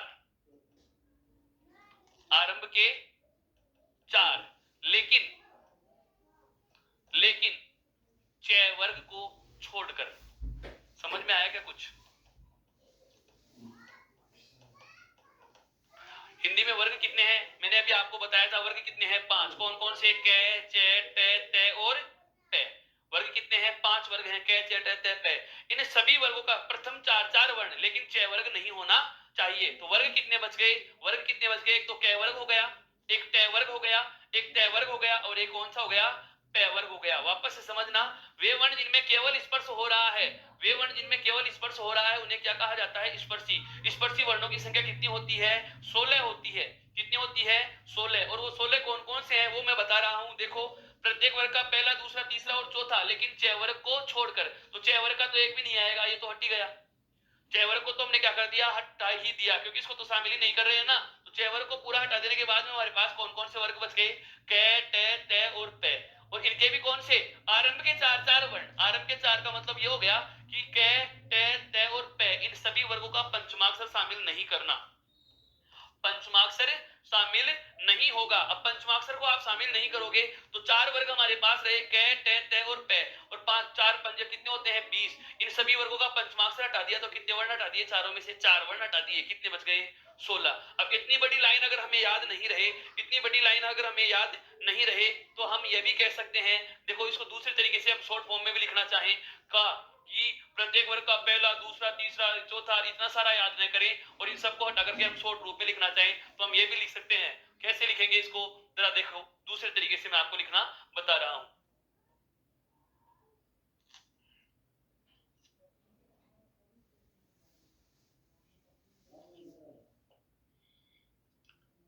स्पर्श की बात करें तो मैं कहूंगा कै टे ते पे वर्ग के प्रथम चार चार वर्ण। अब शायद आपके बहुत अच्छे से समझ में आ गया होगा कि मैं कितने वर्णों की बात कर रहा हूं। मैंने च वर्ग छोड़ ही दिया, वो पहले मैंने ये चीज इसलिए शामिल की थी आपको पता रहे कि कौन सी चीज इसमें शामिल होगी और कौन सी चीज इसमें शामिल नहीं होगी। हम इसका शॉर्ट मेथड भी साथ ले रहे हैं, पूरा डिस्क्रिप्टिव भी साथ में ले रहे हैं, ताकि आपको पता भी रहे कि थीम क्या है, टॉपिक कहना क्या चाह रहा है और समझ में किस तरीके से आ सकता है। तो स्पर्श वर्णों की बात करें तो कै टे ते और पे वर्ग के प्रथम चार चार वर्ण किसमें जाएंगे, स्पर्श में। अब बात आती है संघर्षी की, बात आती है संघर्ष में कौन कौन से शामिल होंगे। तो अभी जो आपने पढ़े थे ऊष्म वाले वर्ण कौन कौन से, श श से और है, ये चारों के चारों वर्ण, क्योंकि हमें पता है अभी मैंने इनको ऊष्म वर्ण कहा था। ऊष्म वर्ण क्यों कहा था, क्योंकि इनके उच्चारण में, इनको ऊष्म वर्ण कहने की वजह यही तो थी कि इनका उच्चारण करते समय जीभ किसी मुखावयव के इतनी पास चली जाती है कि हवा को दबकर बाहर आना पड़ता है, पिचकर बाहर आना पड़ता है, रगड़ खा के बाहर आना पड़ता है, इसलिए प्राणवायु गर्म हो जाती है और इनका नाम क्या था, ऊष्म था। वही वाली बात यहाँ लागू करेंगे कि संघर्ष करके हवा को बाहर आना पड़ रहा है, इसका मतलब संघर्षी है। तो ये तीनों के तीनों से और है, अर्थात मैं कह सकता हूं ऊष्म वर्ग, अर्थात ऊष्म वर्ग क्या होता है भाई, आपका संघर्षी होता है। अब वे वर्ण जिसमें स्पर्श और संघर्ष दोनों होते हैं वो कौन कौन से हैं, जो भी आपने छोड़ रखा है, कौन सा, च वर्ग। तो च वर्ग के प्रथम चारों, च वर्ग के प्रथम चार वर्ण, च वर्ग के प्रथम चारों वर्ण वो क्या होंगे, जिनमें स्पर्श भी होता है, क्योंकि 25 में से है ना च वर्ग के ठीक बाद में और ते के ठीक पहले वाला वर्ग कौन सा है, च वर्ग। तो च वर्ग में स्पर्श तो होता है तो अपने को पता है, और इस च छ ज और ज को बोलते हैं तो हम आपको थोड़ा सा संघर्ष भी करना पड़ता है, जिसमें स्पर्श और संघर्ष दोनों हो, वो कहलाते हैं कौन से, आपके स्पर्श संघर्षी। और स्पर्श संघर्षी वर्णों की संख्या कितनी होती है, केवल 4। कितनी होती है, केवल 4। कौन कौन से, च वर्ग के प्रथम चारों, इसके ठीक पहले हमने बात करी है संघर्षी की संख्या, तो संघर्षी की संख्या कितनी होती है, केवल 4। इसके ठीक पहले हमने बात करी थी कौन सी, जिसमें केवल स्पर्श होता है, और ऐसे वर्णों की संख्या कितनी होती है, केवल 16। कितनी होती है, 16। अब हम बात करते हैं आगे कि आगे का क्या मामला है। देखो बात आती है नासिके की। नासिका का मतलब जहां पर हवा का ज्यादातर भाग नाक से बाहर निकल रहा हो वो वर्ण क्या कहलाते हैं, नासिके। नासिके वर्ण क्या होता है, यहाँ पर मैंने चार चार वर्णों की बात करी है, सभी वर्गों का अंतिम अक्षर छोड़ दिया तो वो यहाँ शामिल कर देंगे क्या, प्रत्येक वर्ग का पंचमाक्षर, प्रत्येक वर्ग का पंचमाक्षर, प्रत्येक वर्ग का पंचमाक्षर क्या होता है भाई, नासिक क्या होता है, प्रत्येक वर्ग का पंचमाक्षर, यानी कि सभी वर्गों की, जिसको साधारणतः बोल देते हैं अणखालिया, अर्थात सभी वर्गों का पांचवा वर्ण क्या होता है, नासिक क्या होता है। तो वर्ग कितने, 5, अर्थात वर्णों की संख्या भी कितनी हो जाएगी, 5 हो जाएगी। अब एक बार यहां तक की हम बात करें मित्रों, तो यहां तक हमारे कितने वर्ण पूरे हो चुके हैं, एक बार जगह गिन सकते हैं, 29 वर्णों की मैंने बात कर ली है। देखो कैसे, 16 कौन से, कै टे ते और पे वर्ग के प्रथम चार चार वर्ण, और उन चारों वर्गों का पंचमाक्षर यहां शामिल हो गए, तो 5 4 वर्ग हो गए पूरे 20, और इसके अलावा 8 ये वाले, इसके अलावा 8 ये वाले, तो 16 और 5 21, 5 कौन सा, च वर्ग का पांचवा, और 4 ये, तो 4 और 1 5 ये, 5 और 4 9, 16 और 4 20, 20 और 4 24, 24 और 5 कितने हो गए, 29 वर्ण। अभी हमारे पास केवल एक वर्ग और बचा है, और वो वाला वर्ग कौन सा बचा है, अंतस्थ। वो वाला वर्ग कौन सा बचा है, अंतस्थ। इस अंतस्थ वर्ग की एक अलग ही कहानी समझो इसको। आगे वाला जो नाम आ रहा है वह नाम हमारे पास कौन सा आ गया, संघर्षहीन। वह नाम हमारे पास कौन सा आ गया, संघर्षहीन। ऐसे वर्ण जिनको बोलते समय हवा को किसी प्रकार का कोई संघर्ष नहीं करना पड़ता, ऐसे संघर्षहीन संघर्षहीन वर्णों की संख्या कितनी होती है? 2। और वो कौन कौन से हैं? एक तो ये और एक कौन सा है? वे। संख्या कितनी हो गई? 2। बोल के देख लीजिएगा, ये वे, ये और वे। यहां से एक बहुत अच्छा प्रश्न बनने वाला है। अभी आपके सामने मैं एक प्रश्न रखूंगा, ये और वे, ये वे। ऐसे वर्ण हैं जिनको बोलने में जीभ को हिलाने की आवश्यकता ही नहीं पड़ती, एक प्रकार से स्वरों की तरह इनका उच्चारण हो रहा है। एक बार क्या होता है, अधीनस्थ बोर्ड का एक पेपर था, उसमें प्रश्न पूछा गया, अर्ध स्वर है, पीटीटी के प्री टेस्ट में भी पूछा गया है, बीएड के प्री टेस्ट में भी ये प्रश्न आया हुआ है, अर्ध स्वर है, और अर्ध स्वर में विकल्प दिए उसने क्या? ए। यही विकल्प है, ध्यान रखना। दूसरा दे दिया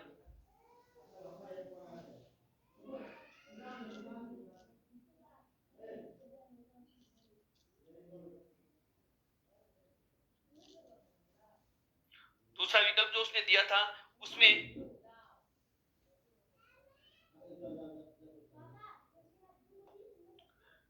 केवल ए को इतना सा लिखा गया।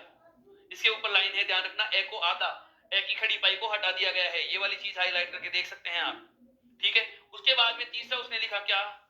ये। और चौथा लिख दिया उपरोक्त में से कोई नहीं, उपरोक्त में से कोई नहीं। दिए गए क्वेश्चन का सवाल समझिए, प्रश्न समझो। अर्ध स्वर कौन सा है? ये ए जिसके नीचे हलंत लगा रखा है, एक ए जिसमें इस खड़ी पाई को हटा रखा है, ये जिसके हलंत लगा रखा है, और उपरोक्त में से कोई नहीं। हाँ बिल्कुल, अर्ध स्वर कौन सा होगा? ए होगा, या खड़ी पाई हटा हुआ ए होगा, या हलंत लगा हुआ ये होगा, या इनमें से कोई नहीं। बिल्कुल, सवाल ये इस प्रकार से हो गया, अर्ध स्वर कौन सा है, अर्ध स्वर कौन सा है। और हमारे पास चार विकल्प हैं। पहला विकल्प है जिसमें ए के हलंत लगाकर दिखा गया है। दूसरा हमारे पास जो विकल्प है उसमें ए की खड़ी पाई, जो ए वर्ण है, ए स्वर जो है, इसकी ये वाली खड़ी पाई हटा दी गई है, केवल ए को इतना सा लिख दिया। और तीसरा जो विकल्प है उसमें ये को लिखा हुआ है हलंत लगा करके। और चौथा विकल्प हमारा है उपरोक्त में से कोई नहीं। बिल्कुल, ये बीएड में भी पूछा गया प्रश्न है, बीएड के प्री टेस्ट में ऐसा प्रश्न आ जाता है। अब स्वर का नाम आते ही हम सबसे पहले ये को तो हटा देते हैं कि ये तो हो ही नहीं सकता, क्योंकि ये तो व्यंजन है, और सबसे पहले हम उसी विकल्प को हटा रहे हैं। जब तैयारी अधूरी हो या हम गलत जगह से कोई चीज पढ़ लेते हैं, तब इस प्रकार के विकल्प का सबसे पहले विद्यार्थी चयन करता है। होता है ना तुक्का लगाने वाला तरीका, तो हम सबसे पहले उस विकल्प को हटा चुके होते हैं जो पूर्णतः सही था। जो पूर्णतः सही था, भी बताऊंगा ये अर्ध स्वर क्यों होता है, पहले इसकी समझो कहानी। तो हम सबसे पहले उसको हटा चुके, क्या? जो सही विकल्प था। इसके बाद आप किसी भी प्रकार का कोई तरीका, कोई ट्रिक यूज करो, जो भी आप ऑप्शन चुनोगे गलत ही गलत होंगे, क्योंकि सही विकल्प तो आप हटा चुके हैं। अब बात आती है अर्ध स्वर क्यों कहलाता है, वो सुनिए। ये और वे, हालांकि है तो ये व्यंजन, लेकिन इनका उच्चारण कैसे हो रहा है? अभी आपको मैंने बताया कि जीभ को बिना हिलाए भी हम इनको बोल सकते हैं, ये वे। जीभ को किसी प्रकार की कोई क्रिया नहीं करनी पड़ रही, हवा भी आसानी से बाहर आ रही है। तो मैं ये कह सकता हूं कि नहीं कि ये और वे, इन दोनों के दोनों अंतस्थ वर्णों का उच्चारण स्वरों की तरह हो रहा है। स्वरों में भी तो जीभ को किसी प्रकार की कोई क्रिया करने की आवश्यकता नहीं है। ए आ ई यू, बिना जीभ को हिलाए बोल सकते हैं, और इन दोनों व्यंजन वर्णों का उच्चारण भी स्वरों की तरह ही हो रहा है। अब ध्यान देना, इनको अर्ध स्वर क्यों कहा? अगर इन्हें स्वर ही मान लेते, क्योंकि इनका उच्चारण स्वरों की तरह हो रहा है, अगर इन्हें मैं स्वर ही मान लेता तो स्वरों की संख्या में परिवर्तन हो जाता और व्यंजनों की संख्या भी कम हो जाती। इसलिए इनको पूर्णतः स्वर नहीं कहा गया। इनको क्या कहा गया कि ये स्वरों के जैसे उच्चारित होते हैं, अतः इन्हें अर्ध स्वर कहा जाता है। इन्हें क्या कहा जाता है? अर्ध स्वर कहा जाता है। अर्थात यहाँ पर जो हम एक नया नाम लिखेंगे इनके साथ, वो इनका नया नाम क्या होगा कि इन दोनों वर्णों को, ये और वे को क्या कहा जाता है? अर्ध स्वर भी कहा जाता है। ये और वे को क्या कहा जाता है? अर्ध स्वर भी कहा जाता है। यहां तक मेरे हिसाब से आपके बात समझ में आ चुकी होगी कि संघर्षहीन वर्णों की संख्या कितनी है? 2। और इन दोनों का दूसरा नाम क्या होता है? अर्ध स्वर होता है। उसके बाद जो प्रकंपित, जिसके लिए मैंने कहा था घर्षण वाला वर्ण, केवल मात्र एक वर्ण होता है, कौन सा? रे। कौन सा होता है? रे। वर्ण का उच्चारण करते समय जीभ मुंह में क्या करती है? घर्षण। इसका बहुत अच्छे से समझ लिया था। पार्श्विक वाली बात आए तो पार्श्विक वर्ण केवल एकमात्र कौन सा होता है? ले। तो अंतस्थ की चारों ध्वनियां आ चुकी, ये, रे, ले और वे। ताड़नजात में हमने को पता है, टेवर का तीसरा वर्ण और टेवर का चौथा वर्ण यदि नीचे बिंदु लगा करके लिख दिए जाएं, तो ये दोनों के दोनों वर्ण क्या माने जाएंगे? ताड़नजात। मित्रों, इस प्रकार से ये उच्चारण के आधार पर वर्णों के कितने भाग हैं? 8। हालांकि संख्या जरूर ज्यादा है, पर बहुत ज्यादा मुश्किल नहीं है। नाम अगर हमारे दिमाग में है तो हम इनका विकल्प भी बहुत आसानी से चयन कर सकते हैं। सबसे पहले हमने बात किसकी करी है? सबसे पहले हमने बात किसकी करी? संघर्षी। संघर्षी क्या होते हैं? वे वर्ण जिनका उच्चारण करते समय केवल स्पर्श होता हो तो स्पर्शी, और जिनमें संघर्ष होता हो वो क्या कहलाता है, संघर्षी। जिसमें स्पर्श और संघर्ष दोनों हो, स्पर्श संघर्षी। हवा का ज्यादातर भाग नाक से निकले तो नासिक्य, जिसमें कोई संघर्ष नहीं होता, यह और वह संघर्षहीन कहलाते हैं। दूसरा नाम इसके लिए अपन ने क्या लिया है, अर्धस्वर। इनको क्या कहा गया, अर्धस्वर। उसके बाद वह वर्ण जो ग्रसन के साथ उच्चारित होता है वो क्या होता है, प्रकंपित। एकमात्र वर्ण कौन सा है, रे। उसके बाद में मैंने आपको बताया कौन सा अगला वर्ण है, पार्श्विक। पार्श्विक का मतलब जिसमें हवा का ज्यादातर भाग बगल से निकलता है, किनारे से बाहर आता है, और एकमात्र वर्ण है पार्श्विक कौन सा, लय वर्ण। कौन सा है भाई, लय वर्ण। और ताड़नजात जिसका दूसरा नाम हमें मिलता है कौन सा, उच्छिप्त। क्या मिलता है भाई, उच्छिप्त। ये नाम भी मैंने आपको बताया था। इसका अर्थ होता है फेंका हुआ। इसका अर्थ क्या होता है, फेंका हुआ। इसका एक अन्य नाम और आपको याद रखना है, द्विगुण। क्या है, द्विगुण। ये द्विगुण क्या होता है अभी मैं आपको बताऊंगा जब हम अन्य वर्णों में ताड़नजात पढ़ेंगे, उस समय इस चीज को बस क्लू दे रहा हूं आपको मैं। और जो चीज मैं आगे बताता जा रहा हूं इनको बहुत अच्छे से समझते चलो। जो टॉपिक हमने पढ़ लिया, जो चीज मैं आपको पढ़ा रहा हूं वो फुल एंड फाइनल पढ़ा रहा हूं, उसके बाद उस बिंदु में कोई चीज छूट नहीं रही है। क्योंकि सर का एक सपना भी है कि हम ऐसा एक सेगमेंट तैयार करें हर विषय का कि जिसमें उस बिंदु से संबंधित सारी चीजें शामिल हो, चाहे फिर वो बैच कोई सा भी हो, हर एक विद्यार्थी की वो चीज काम में आ सके। और इसी चीज को ध्यान में रखते हुए अब जब वर्णमाला या व्याकरण जो हम शुरू कर रहे हैं, इस व्याकरण में हर एक छोटे से छोटे पहलू पर भी बहुत विस्तार से हम बात इसीलिए कर रहे हैं ताकि सारी चीजें बहुत आसानी से और बहुत क्लियर तरीके से, अच्छे तरीके से आपके समझ में आ सके। तो उच्छिप्त का शाब्दिक क्या होता है, फेंका हुआ वर्ण। मतलब ऐसा वर्ण जो झटका लगता है, जीभ के इतना लगता है जैसे बाहर फेंका जा रहा हो, तो फेंका हुआ वर्ण इसको अपन क्या कह सकते हैं, उच्छिप्त। और कितने हैं, दो। और इनका दूसरा नाम क्या होता है, द्विगुण। जो क्या होता है आगे हम इसकी बात करेंगे। ये था उच्चारण के आधार पर कितने प्रकार, 8। अब यहीं से मैंने आपको एक नाम बताया था अभी थोड़ी देर पहले कि उच्चारण अलग चीज होता है। उच्चारण का मतलब होता है बोलना।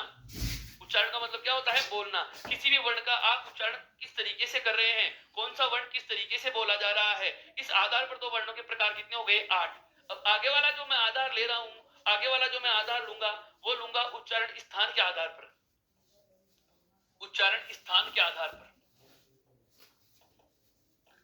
हेडिंग डाल सकते हैं आप, उच्चारण स्थान के आधार पर वर्णों का वर्गीकरण। दोस्तों यहाँ पर वर्णों का वर्गीकरण इसलिए लिख रहा हूं क्योंकि मैं इसमें स्वर और व्यंजन दोनों की चर्चा करने वाला हूं। वर्ण के दो ही प्रकार हैं, एक तो है कौन सा, स्वर। एक तो है कौन सा, स्वर। एक तो है कौन सा, स्वर। और दूसरा क्या होता है, व्यंजन। ये वर्ण के क्या होते हैं, भेद होते हैं दो।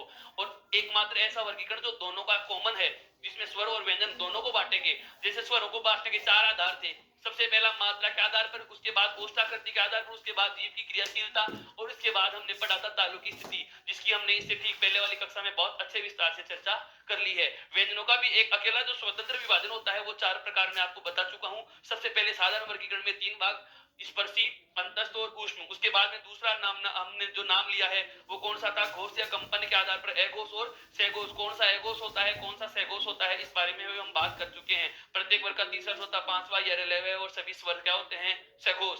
प्रत्येक वर्ग का पहला दूसरा और तीनों सकार क्या होते हैं, अघोष। उसके बाद में अगला जो आधार हमने लिया वो कौन सा लिया था, मुंह से निकलने वाली हवा या प्राणवायु के आधार पर। और कितने प्रकार से, केवल 2। कौन कौन सा, अल्प प्राण और महाप्राण। अल्प प्राण वर्ण होते हैं प्रत्येक वर्ग का पहला तीसरा और पांचवा। प्रत्येक वर्ग का पहला तीसरा और पांचवा क्या होते हैं, अल्प प्राण होते हैं। इसके अलावा अंतस्थ वाला वर्ण और सभी स्वर, कामदा प्रसाद गुरु ने कहा सभी स्वर भी क्या होते हैं, अल्प प्राण। महाप्राण में प्रत्येक वर्ग का दूसरा और प्रत्येक वर्ग का चौथा। महाप्राण में प्रत्येक वर्ग का दूसरा और प्रत्येक वर्ग का चौथा वर्ण महाप्राण होते हैं। और महाप्राण वर्णों में इसके साथ साथ हम ऊष्म वाले वर्णों को और शामिल किए।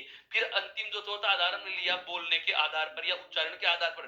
व्यंजनों के कितने भाग किए हमने, 8। स्पर्शी, संघर्षी, स्पर्श संघर्षी, नासिक के संघर्षहीन, प्रकंपित, पार्श्विक और ताड़नजात वाले वर्ण।